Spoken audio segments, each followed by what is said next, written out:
YouTuber Nusantara bersama Agri Fanani, Bang Bil Offside, Opung Parbelak, dan juga Alkin di Gemoy. Apa kabar? Yeay!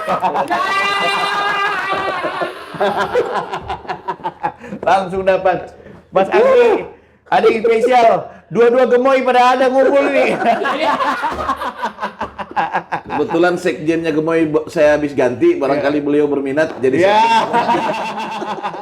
Iya, beliau presidennya kan di Gemoy, kan gitu. Beliau udah sekjen di YouTuber Nusantara, jadi sekjen pula di Gemoy. Tapi kenapa kita mesti begini ya? Iya, nggak tahu kok kita pakai jas gitu. Ya namanya kami melamar kerja kan. Aduh, luar biasa. Opung baru nyampe. Dari mana? Dari Jayapura. Tunggu, ini mereka berdua kok punya ciri khas masing-masing. Kita berdua, kita ini ya, elitis. Kenapa? Kayak disetting aja. Enggak kan? Ya. Ini kita berdua ini punya personal branding yang kuat. Dia bikin, Kayaknya nggak perlu jas-jas kayak gitu. dia kemarin ada acara nikahan keluarganya kan. Iya, Baru iya. ada pos bunga gitu biasa Oh, kita yang YouTube. gede papan. Iya, papan tertulis. Aku pikir dari Opung Parbelak YouTuber Nusantara, dia tulis YouTuber terkenal. Dia kita masih 2 digit, dia udah 4 digit. Gila. Luar biasa. Bilang YouTuber terkenal. Bung, ini Bung Alkin di Gemoy ya. Beliau sering tampil juga di kanal YouTuber Nusantara. Saat ini beliau punya parkiran Om Kindi di kanal YouTube kita. Wis, keren. Dan kita bersyukur beliau berkenan untuk kita jadikan sebagai Dewan Pembina di YouTuber Nusantara. Ya, demikian acara hari ini. Mari kita pulang. Kalau punya apa nggak Pak? Apanya? Program di YouTuber Nusantara. Kalau aku Offside Podcast. Offside Jadi memang Podcast. lebih ke podcast gitu. Agri. Mas Agri, Lupa gua. Kompol. Kompol. Apa itu kompol? Kompol Agri Fanani. Ya. Apa Kompol Agri Fanani? Komedi politik Agri Fanani. Asik. Opung. Canda politik. Ya misi tapi. Canda politik cantik. Nggak tahu kapan store videonya nih. Pinter gua diakalin. Setiap ada podcast begini, Ah. dipakai ngisinya di rubriknya dia. Oke, ini ada yang hot. Iya. Ah. Ya, nanti minta tanggapan juga Bung Kindi ini, Oke. dan juga Opung. Yang hot terbaru sekarang ini adalah Ahmad Hozinudin diisukan itu diberhentikan oleh Dr. Tifa dan juga Rismon Sianipar sebagai pengacaranya. Isu. Isu. Tapi terkonfirmasi, Mas. Lewat? Jadi terkonfirmasi Dr. Tifa itu mengeluarkan pernyataan di Twitternya atau X bahwa memang dia justru bukan memecat Hozinudin, tapi secara sepihak Hozinudin 2 bulan lalu tidak lagi melibatkan diri sebagai kuasa hukumnya untuk Tifa. Oh, artinya kliennya yang dipecat oleh pengacara. Dan gitu. Nah, yang paling menarik, apakah benar Rismon Sianipar itu menarik kan gitu? Itu yang masih jadi pertanyaan. Tapi ujung-ujungnya ini karena pasca bentroknya Faisal dan juga Refli Harun gara-gara Ahmad Hozinudin yang bikin pernyataan tidak ada damai-damai. Iya. Tidak ada yang namanya perdamaian terhadap kebohongan, terhadap kepalsuan, dan ini akan mengkhianati rakyat kalau kita kemudian berdamai dengan Jokowi. Rakyat yang mana? Nah, itu. Rakyat bersuara kali. Rakyat bersuara. Menurut pandangan lo gimana tuh, Bang? Iya, Bang Bil, kita sudah ibarat berenang, kita sudah sangat jauh meninggalkan pulau ya. Perjalanan kasus Pak Jokowi ini, keributannya sudah hampir tidak jelas pulau mana mau berhenti ini kapal. Yang jelas kita sudah mau balik pun sudah tidak bisa ini Baran. Artinya kalau tiba-tiba juga muncul isu bahwa Rismon juga menarik memutuskan kontrak dengan itu bukan sebuah isu yang menurut saya isapan jempol. Itu patut diduga itu bisa saja A1. Karena situasi mereka saat ini terdesak. Kita bisa melihat bagaimana kegaduhan sesama mereka ya. Kita bisa melihat satu sama lain mulai saling silang. Dan pelan tapi pasti ternyata para cecomo ini punya agenda masing-masing. Jadi sesama mereka tuh saling mengkadalisasi, gitu. Serius, ya. Ahmad Hozinudin ini, dia menurut saya bukan pengacara biasa. Dia ini pengacara akhirat menurut saya. Pengacara syariat gitu. dia keluar dari zona kebiasaan para lawyer dalam mengatur klien ya, terutama pada urusan-urusan yang flexibility. Saya melihat beberapa case yang ditangani Bang Hotman Paris misalnya. Sudah di depan mata kemenangan Bang Hotman, tapi masih mau mencari benang merah agar tidak saling menyakiti. Ini manusia satu ini agak lain ini. Ya. Ada pengacara yang terkenal karena kemewahannya. Ada pengacara yang terkenal karena kontroversinya. Tapi yang satu ini kok terkenal karena tompelnya begitu. Ini tidak mendiskreditkan orang bertompel, tapi kok khusus Ahmad Kosinudin, kok tenarnya di situ gitu. Ini Opung paling sering tuh kalau bicara soal apa. Dia bilang tompel lah. Kan gitu. Jadi hampir bisa dipastikan kenapa timbul ide Faisal Segaf misalnya.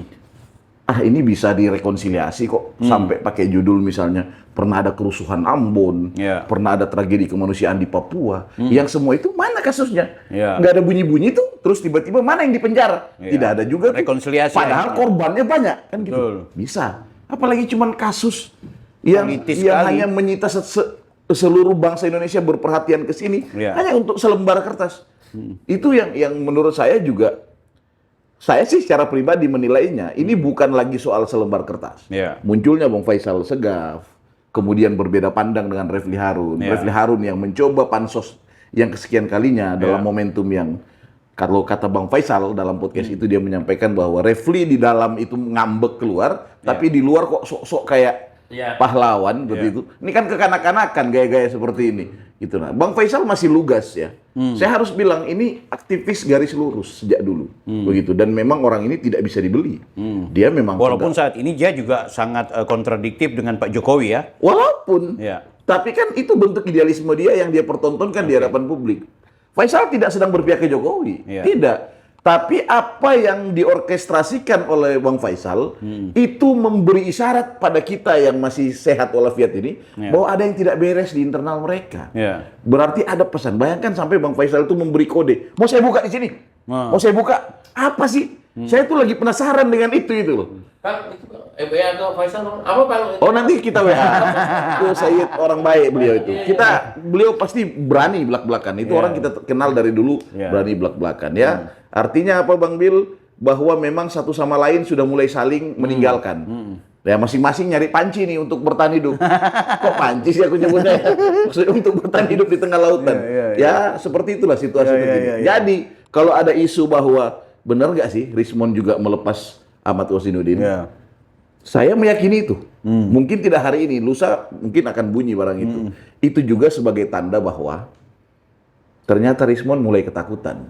Kenapa? Karena Ahmad Kosinudin tetap tegak untuk tidak mau berdamai. Kalau Rismon benar-benar mengganti Ahmad Kosinudin, berarti dia pengennya damai. Ya katanya kemarin nantang-nantang kan gitu. Ternyata punya niat untuk berdamai. Oke. Pung, bacanya gimana tuh Pung? Dari kacamata apa nih Opung kalau membaca ya? Kacamata kuda. Dari kacamata. Pertanyaannya, kok saling mecat? Emang dibayar gitu kali Bung? Iya ya? Iya. Siapa yang bayar mereka itu? Emang dibayar. Bisa saja si Kosinudin bilang mencat gue. Emang selama ini lu bayar gue? Benar. Dari dulu sebetulnya mereka ini udah salah langkah. Aku bilang, cobalah carilah pengacara yang bisa menjanjikan kan. Siapa yang tahu track record dia memenangkan berapa kasus? Iya juga ya. Tahu kan? Nggak ada mana. Dan yang lucu, ini menjanjikan. Isu nasional. Menjanjikan ributnya. dan yang lucu, Mas Agri, saya ini kan juga hobi mendengarkan celoteh para lawyer. Kita punya sahabat-sahabat lawyer banyak ya. Bisa kita lihat si ini gayanya tegas.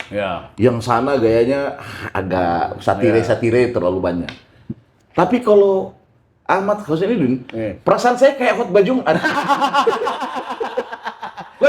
Kayak orang pegang tongkat gitu.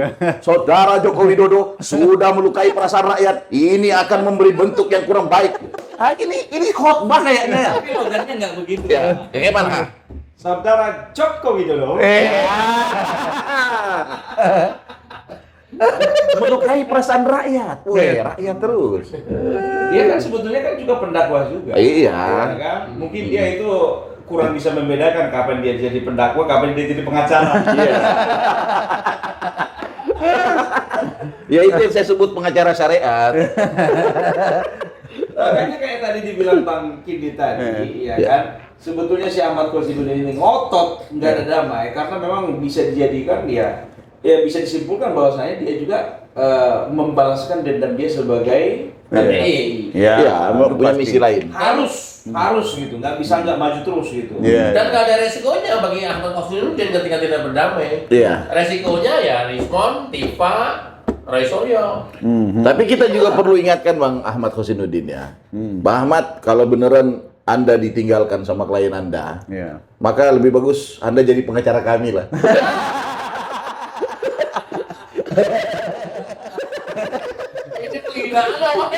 Anda gabung sama kita, serang mereka kembali. Karena kami butuh data-data dari Anda ini. Aduh. Astagfirullah. Udah ya, cukup ya. Rusak. Kita kayak gibahin dia aja sih. Sebenarnya bukan soal gibahinnya. Kita kepingin membahas soal ini kan menarik kalau isu tentang ijazahnya Pak Jokowi yang cukup ramai yang tidak sampai dengan sekarang berhenti. Nah, yang paling utama di sini salah satu pemeran yang cukup punya peranan yang hebat adalah Kosidudin. Karena memang beliau begitu heboh meyakinkan publik bahwa ini adalah suara rakyat ya kan. Ini adalah kepentingan rakyat. Pokoknya rakyat itu selalu diperkosa sama dia lah untuk kemudian dia pakai untuk bagaimana meyakinkan publik kita. Tapi ada satu hal yang menarik menurutku, Mas Agri, Opung dan juga Bang Kindi, bahwa ternyata mereka-mereka ini nampaknya ada semacam hal yang disembunyikan, mengingat potensi untuk nanti di persidangan bakal dibongkar segala-galanya, ya kan? Mereka kayaknya kayak nggak siap gitu loh, ya kan? Kayaknya nggak siap. Walaupun Ahmad Kosidudin dengan bahasa yang luar biasa menggebu-gebu seolah-olah meyakinkan, tapi ada fakta di belakang semua ini pasti sudah terbongkar semua gitu, ya kan? Ini gimana cara membacanya? Siapa yang bongkar? Penyidik. Oh no. Maksudnya gini, kalau mereka percaya diri dengan penelitian, otomatis nanti di pengadilan nanti mereka malah ngejar, nggak perlu ada agenda damai. Begitu juga paling Faisal. Ngapain dia mau ngajak-ngajak islah gitu? Ya udah kalau kalian merasa benar, ayo tarung gitu. Atau jangan-jangan mereka bilang, oh enggak, kami tetap benar kok. Tapi kami yakin yang namanya Jokowi punya kekuasaan, punya polisi. Tapi kan gini Bang Bil, gini ya. Ini logika akal apa ya? Mau bilang akal sehat, nggak enak sama Rocky Gerung. Mau bilang akal apa nih kira-kira nih? Ini akal kita bekerja ya. Iya. Kalau memang mereka ini meyakini seyakin-yakinnya tentang hasil penelitian dan atas nama keahlian kemudian mereka bisa menjudge bahwa posisi jasa tersebut adalah palsu. Kenapa gerasak-gerusuk? Uang bentar lagi sudah pengadilan kok. Disitulah momentum kita bertarung. Tapi hari ini semua pola dimainkan. Di Solo belum kelar, di KIP belum kelar. Kan gitu, ada apa? Kok tiba-tiba juga masih mau pergi ke tim reformasi kepolisian untuk mencari jalan tengah? Loh, katanya sejak awal mengklaim bahwa 99,9% ijazah Jokowi adalah palsu. Lah kita kan berharapnya ya kalau begitu, ayo nanti ketemu di pengadilan. Kan sudah dekat nih. Kalau saya jadi Roy Suryo, kalau saya jadi Rismon, mendengar status saya jadi tersangka, dengan bangganya saya ambil mikrofon lalu saya sampaikan, polisi boleh nggak dipercepat persidangannya? Kalau saya, karena saya ahli, saya akan mampu buktikan. Tapi kan ini enggak, malah ini kriminalisasi. Loh, gimana sih? Gitu. Karena ternyata faktanya dia itu hanya punya 10 data yang dia tahu. Polisi punya 700 data. Begitu dibongkar seret pada saat mau dilakukan penetapan tersangka dan ditahan. Makanya nangis keluar pemeriksaan. Siapa yang nangis? Lah, si Kurnia kan konon katanya pengacaranya Rismon. Bang Rismon. Begitu dibuka, ya dia kaget. Banyak hal yang dia nggak sangka loh. Ternyata Rismon kayak begini ya. Ternyata Rismon begini. Ternyata Rismon. Dan itu 700 barang tuh. Kira-kira. Bener. Nah, gimana Pung? Itu akhirnya yang menyebabkan mereka gerasak-gerusuk ya. Mencari-cari panci-panci yang masih terapung. Gitu ya kira-kira ya. Bagaimana Pung? Tapi kan Ahmad Kosidudin kan sudah menegaskan bahwa dia gak penting ada 700 bukti. Karena ratusan Lucinta Luna tidak membuktikan dia itu perempuan. Lucinta Luna tuh tersinggung loh. Lu Cinta Luna. Iya, tapi yang kita sayangkan dia nggak bikin laporan, dia bikin laporan kok. Iya. Perlu barang itu. Iya. Apa itu pencemaran nama baik kalau Lu Cinta Luna laporin ke polisi atau cuma Perbuatan tidak menyenangkan. Ya, perbuatan tidak menyenangkan. Perbuatan tidak menyenangkan apa udah dihapus? Kan udah dihapus. Kalaupun tidak menyenangkan, apa yang nggak menyenangkan? Lu Cinta Luna memang mengakui kok gue laki-laki. Pencatutan lah, pencatutan. Oke. Pasal pencatutan. Iya. Pasal pencatutan nama, Iya. kan gitu. Bagaimana kalau kita ajak Lu Cinta Luna ke YouTuber Nah, Nusantara? masalahnya pencatutan nama juga Nggak kuat juga. Nama dia bukan itu Mustafa, nama asli. Mohon maaf, Mbak. Apa Mbak atau Bang? Dia tadi bilang Bang, jadi Mbak dan Bang. Minta maaf Bang. Gitu. Aduh. Oke. Tapi emang kalau nggak ada Gus Nudin nggak rame. Iya. Nggak seru gitu. Iya. Ya, tapi ya itulah dia yang jadi masalah kualitasnya itu. Memang beliau kayaknya spesialis deh untuk kemudian memenjarakan kliennya. Hampir sebagian kasus-kasus besar yang dia bawa kan apa? Termasuk soal kemarin si siapa ini yang Bambang dan juga Gus Nur kan dia juga masuk di tim itu. Iya. Gitu. Iya. Di PIK yang kemarin juga ada yang sampai akhirnya masuk tetap dipidanakan. Nggak tahu mana, karena begini, ini yang betul katanya Bang Faisal Assegaf. Ya kalau di dalam atau di belakangnya ada misi terorisme, ya kan anti Pancasila, ya yang terjadi seperti ini. Karena dia kan nggak membaca Pancasila dan hukum kita secara ideologis, yang dia baca itu cuma ya karangan-karangan yang bisa dipreteli gitu. Kan gitu. Bagaimana Ding situasinya kalau Ahmad Khozinuddin ini tetap bertahan sebagai pengacara? Ya jadi benar bahwa ada misi besar yang memang dia bawa ke dalam kasus ijazah ini. Bayangkan kasus ijazah Pak Jokowi ini hanyalah pintu masuk ya. Pintu masuk terhadap kemarahan, dendam, ya, agenda besar yang kemudian dibawa sejak dari pembubaran markas besar mereka. Iya. Ya kan itu dibawa langsung, itu dapat terasa dari pernyataan-pernyataan Ahmad Khozinuddin ini di televisi. Kita dapat melihat spirit dia ini bukan spirit pengacara, tapi memang spirit khilafah. Iya. Ya, spirit itu terasa sekali. Kita bisa merasa itu. Intonasinya, dan hanya dia satu-satunya orang di bumi Nusantara ini yang menyebut Pak Jokowi dengan panggilan saudara Jokowi. Seolah-olah sudah menjas bahwa Jokowi adalah seorang pesakitan yang akan dihakimi gitu. Saya akan bilang saudara Jokowi adalah saudara.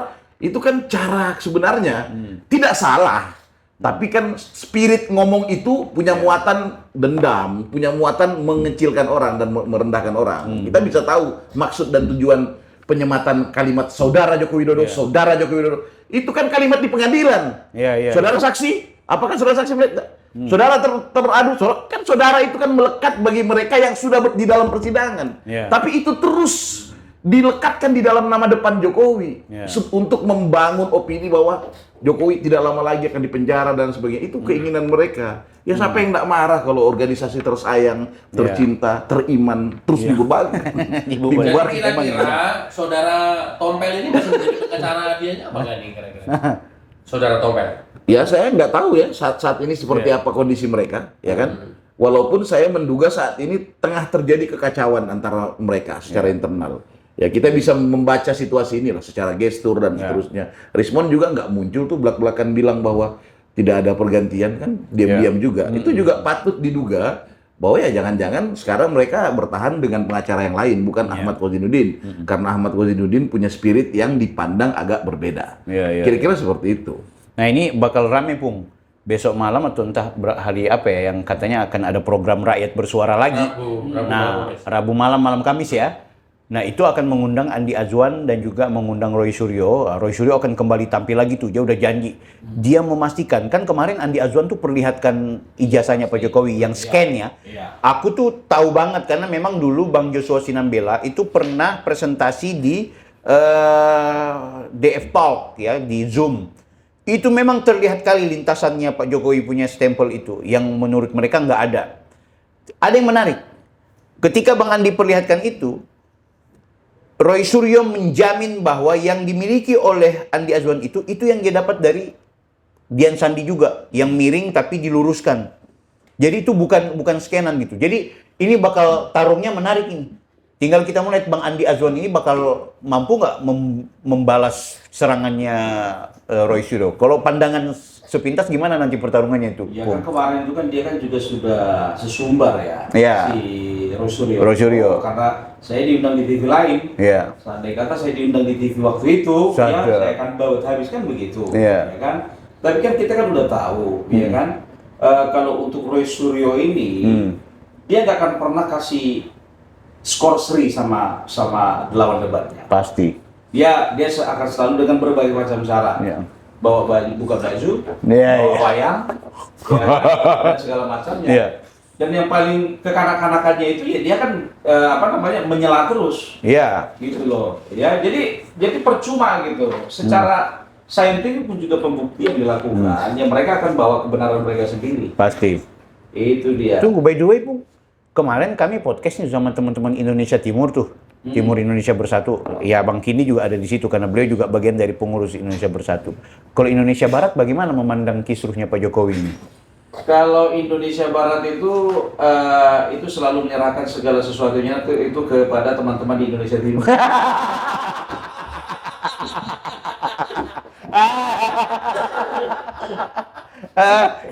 Mas, Indonesia Tengah bagaimana, Mas? Kalau Indonesia Tengah itu Iya. ikut pola-polanya Roy Suryo. Bagaimana? Roy Suryo itu, ya udah tunjukkan ijazahnya. Ya. Emang nanti Mas Roy Suryo kalau di persidangan ijazah asli udah ditunjukkan, Mas Roy langsung percaya. Entar dulu. Saya mesti periksa dulu. Saya mesti raba. Saya yang harus periksa. Kalau enggak ya palsu.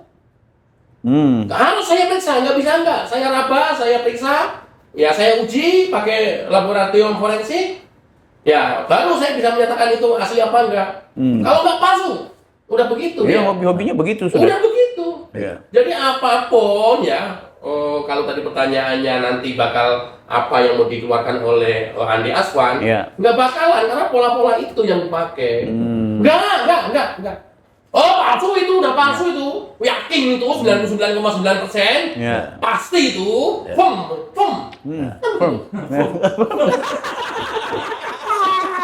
Kan begitu pola-polanya. Jadi apapun Bang, ya udah akan. Iya. Udah akan. Jadi istilah kata begini loh. Konsentrasi itu. Jadi istilah katanya begini loh. Kalau seperti ini pola-pola Roy Suryo model meneliti, saya hari ini juga nggak yakin kalau Roy Suryo itu seorang laki-laki yang jantan. Karena? Ya bisa jadi nggak jantan. Iya. Nah, untuk membuktikannya, Aku curiganya ke sana. Kalaupun jantan, saya yakin jangan-jangan nggak bisa. ya. Jadi harus diperiksa. Saya nggak percaya kalau punyanya Roy Suryo itu bisa. Bahkan saya nggak percaya kalau dia punya itu. Manu cucaro. Sebelum saya mau periksa, Iya. kalau saya periksa dulu. Kalaupun punya, saya yakin belum tentu bisa. Saya mesti tes dulu. Tes dulu, Mas. Iya. Itu kan pola-pola Roy Suryo yang dikembangkan. Iya. Persis seperti itu analoginya. Oke, ini analogi ya guys ya, Nah, beneran. artinya ya besar kemungkinan beredar berita bahwa ya kemudian akan menjurus pada quote and quote, walaupun saya nggak bisa mengatakan 99,99% itu nyata, bisa jadi mengarah ke sana. Iya. Itu mesti dibuktikan dulu. Nggak bisa dia negeri itu tuh bisa negeri itu enggak. Mesti gua periksa dulu. Sebelum saya periksa palsu. Sebelum saya periksa nggak bisa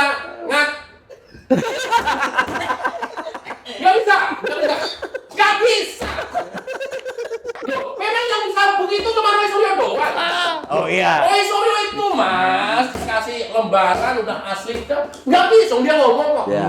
Nggak mau, nggak bisa. Mesti sih, jangan dulu. Iya. Saya mesti periksa dulu. Iya. Begitu.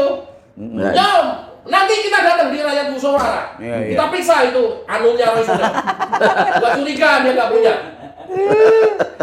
Nah guys, demikianlah cara Roy Suryo kalau memiliki pandangan. Mas Agri langsung menunjukkan bagaimana strategi dan pola yang dilakukan oleh Roy Suryo terhadap fitnah kepada ijazahnya Pak Jokowi. Nah, termasuk tadi contoh langsung ya. Ini contoh tadi, bukan berarti benaran ya, tapi soal asli di dalamnya atau bagaimana, dalam apa ya? Perlu pembuktian. Dan itu harus gua yang buktiin. Harus gua yang meriksa. Oke. Nah, ketika gua gini-giniin nggak mau begini juga. Tapi tunggu dulu, Mas Agri. Tapi kan beliau ahli telematika. Iya. Nah, dalam kapasitas ahli apa Mas Agri periksa itu? Vitalita. Vitalita.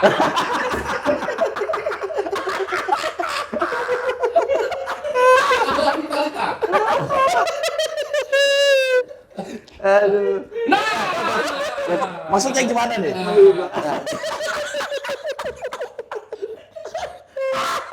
Wah, curiga 99% begini nih posisinya nih. Kalau kita bilang, oh ada kameramen. Ini. Lihat dulu. Udah. Iya. Lanjut.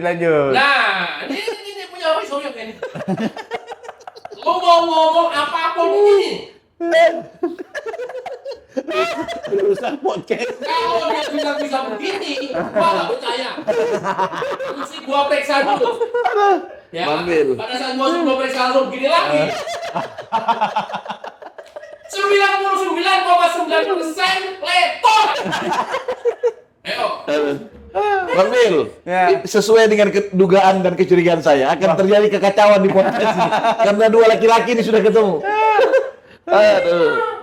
Bung, Loh, kok enak banget Bisa orang dipaksa untuk mengikuti dirinya sendiri. ini bisa ditayangin nggak inginian? Bisa ditayangin nggak inginian? Bisa, kenapa? Oh, bisa. Jadi Gua ini tempo-tempo pengen melawan Roy Suryo di Rakyat Bersuara loh. Ya. Beneran. serius karena Tapi yang jadi pertanyaan, waktu periksa itu nanti pakai sarung tangan nggak?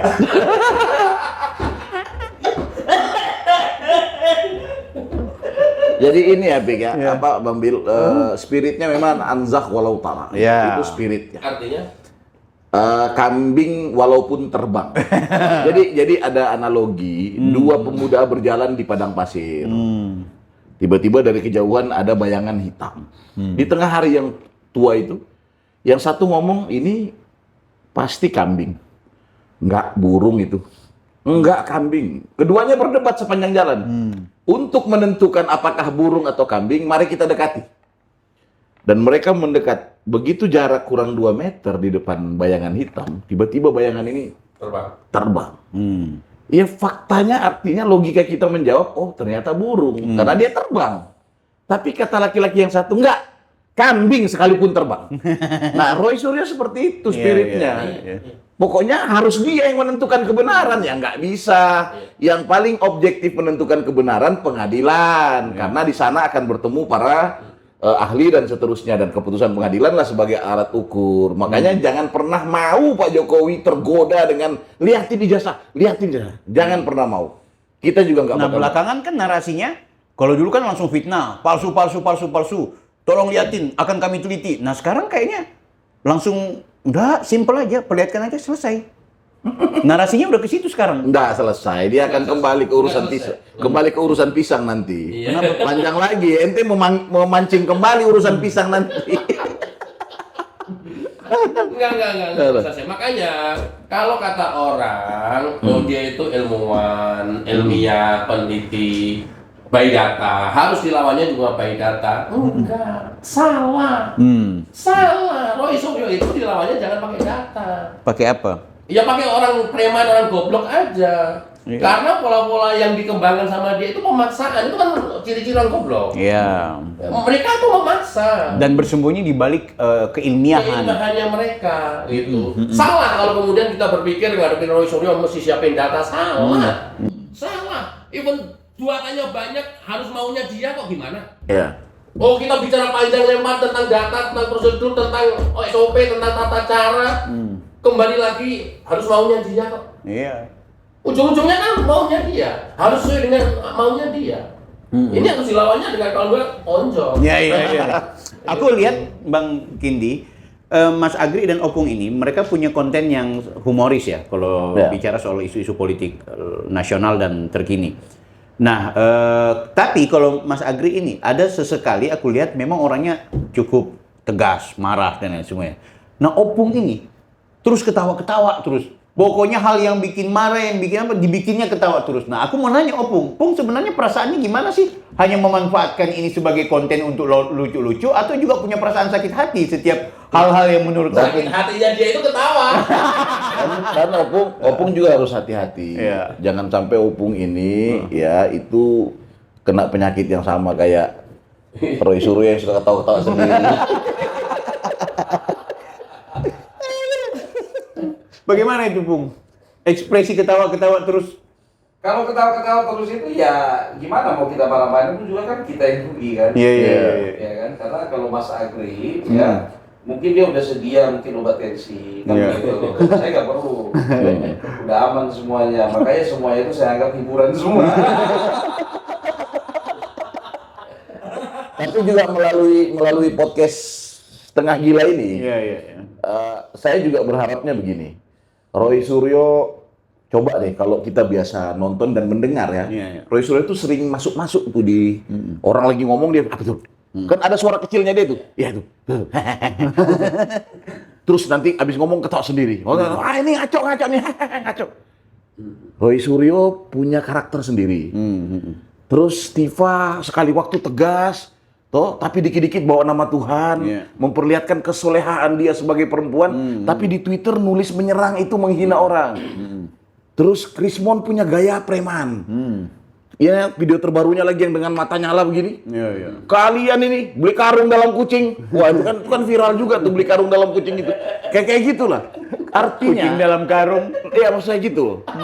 Apakah ini saya nanya aja sih ya.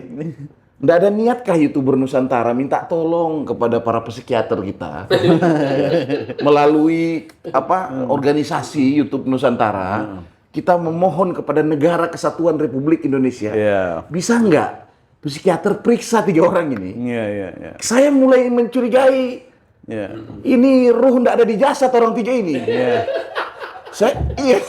Saya curiga ini alam lain masuk ke dalam mereka ini. Ini bukan respon sebenarnya. Leluhur mana yang masuk ke badan itu agak aneh tuh, gitu. Itu perlu loh. Menurut saya itu harus diseriusi.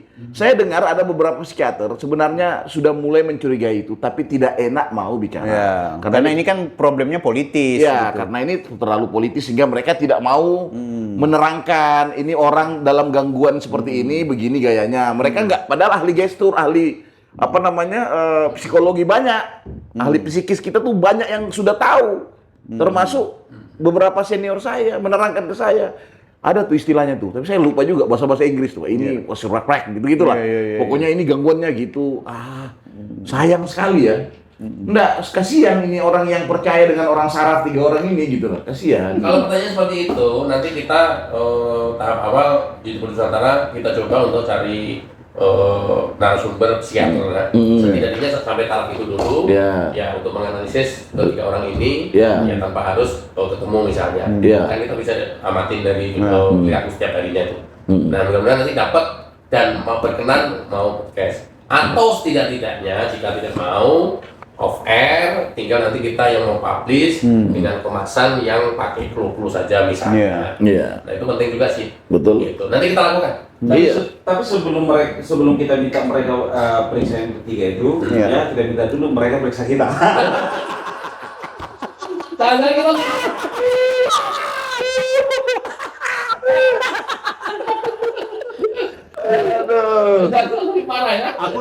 Aku jujur bukan bermaksud untuk mau mengungkap sesuatu yang mungkin dianggap tidak elok, tapi aku mau bilang begini, jujur, izin Mas Agri, backgroundku tuh memang akademisi juga, ya. Aku juga menikmati bagaimana setiap membantah isu-isu hoax dan juga disinformasi itu by data, dan harus aku tampilnya perfect lah. Makanya konten-konten awalku tuh selalu aku buka OBS dan menerangkan kesalahan-kesalahan berpikir mereka, baik dari sisi pengetahuan secara sosiologis, psikologi sosial, problem hukum juga, apalagi undang-undang kepemiluannya, itu makananku lah. Tapi belakangan, setelah aku lihat begini-begini terus, kayaknya aku harus ikut gila. Saya sendiri kan. Lo merasakan kok sendiri. Iya, kok nggak penting banget. Udah apa?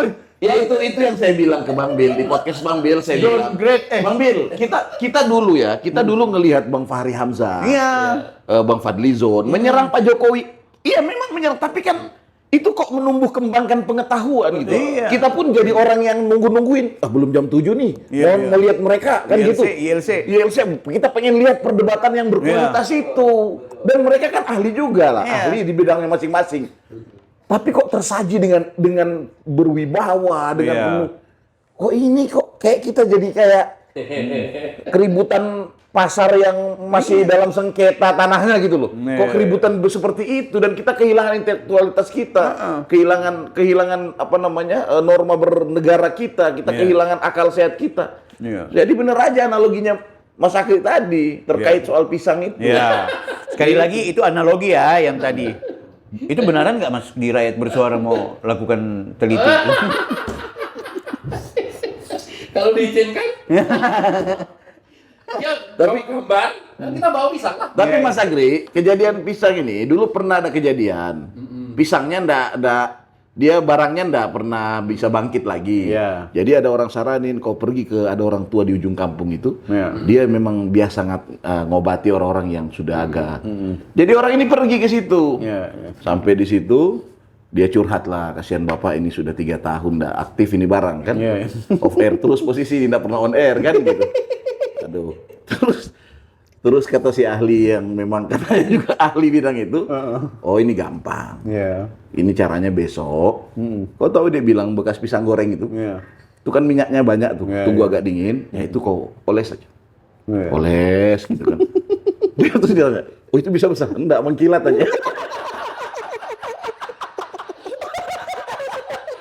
Guys, bagian YouTuber Nusantara, aku Marmelak, aku Natali, aku Tigemoy.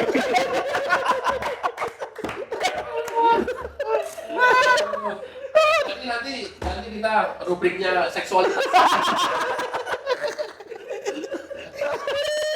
Dia harap, oh jadi mau besar tuh? Enggak, itu nanti mengkilat itu.